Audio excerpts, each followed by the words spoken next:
In her eyes tonight, there's a glow tonight. They're so bright, they could light autumn blue tonight. She's so gracious, so vivacious. She's nasty to me. Blessed little house, click to the core, acting out her fuss, with a frolicking ball.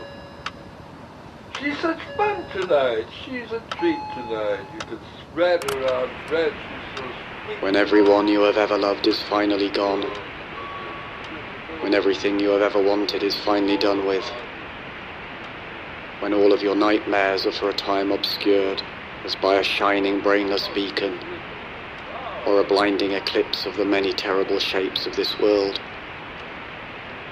when you are calm and joyful and finally entirely alone, then in a great new darkness, you will finally execute your special plan.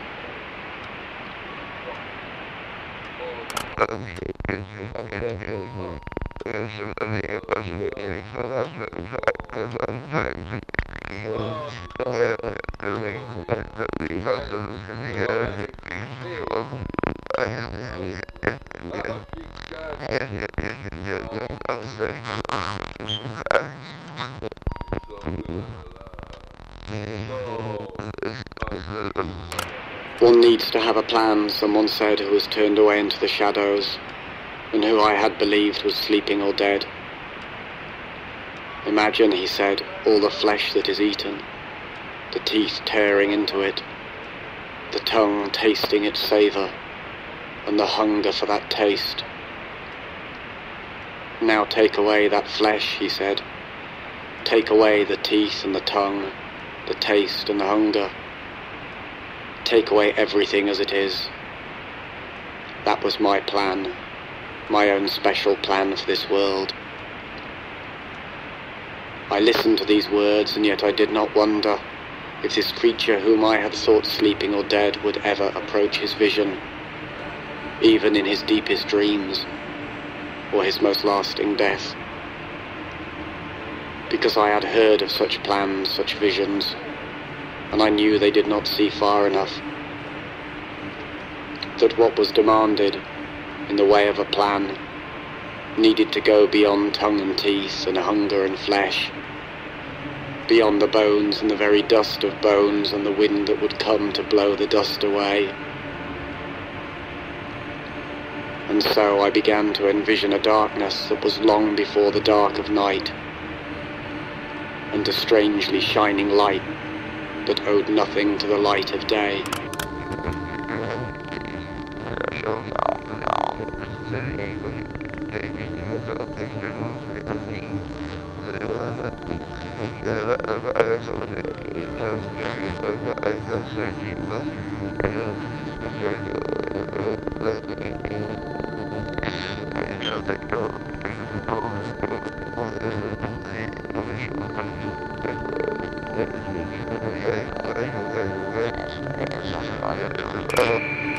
That day may seem like other days.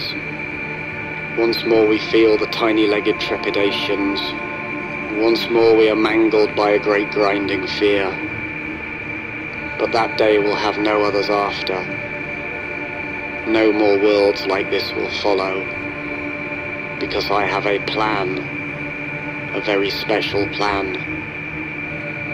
No more worlds like this. No more days like that.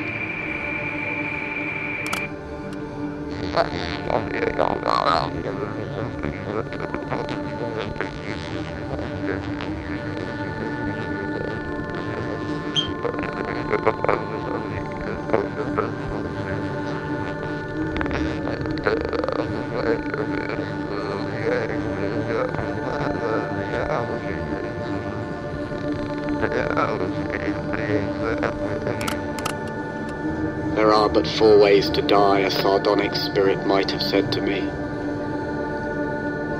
There is dying that occurs relatively suddenly. There is dying that occurs relatively gradually. There is dying that occurs relatively painlessly. There is the death that is full of pain. Thus, by various means they are combined, the sudden and the gradual, the painless and the painful, to yield but 4 ways to die, and there are no others.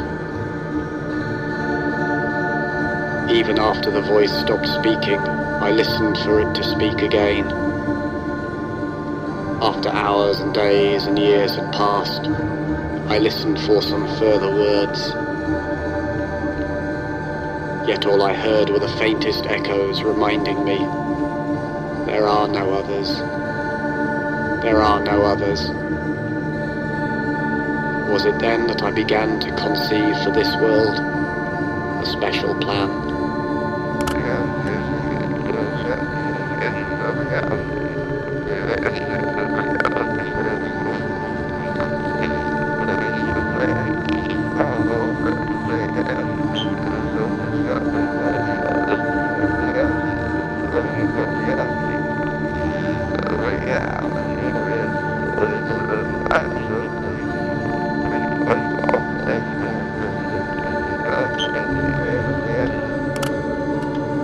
There are no means for escaping this world. It penetrates even into your sleep, and is its substance. You are caught in your own dreaming, where there is no space, and are held forever where there is no time. You can do nothing you are not told to do. There is no hope for escape from this dream that was never yours. The very words you speak are only its very words, and you talk like a traitor under its incessant torture.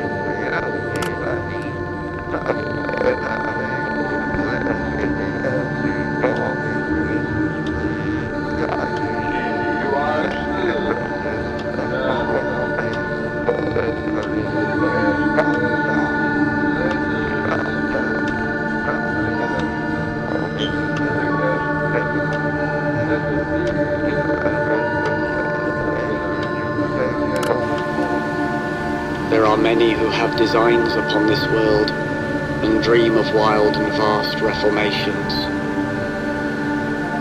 I have heard them talking in their sleep of elegant mutations and cunning annihilations. I have heard them whispering in the corners of crooked houses and in the alleys and narrow back streets of this crooked, creaking universe, which they, with their new designs, would make straight and sound. But each of these new and ill-conceived designs is deranged in its heart, for they see this world as if it were alone and original, and not as only one of countless others whose nightmares all proceed, like a hideous garden grown from a single seed. I have heard these dreamers talking in their sleep, and I stand waiting for them, as at the top of a darkened flight of stairs. They know nothing of me, and none of the secrets of my special plan, while I know every crooked, creaking step of theirs.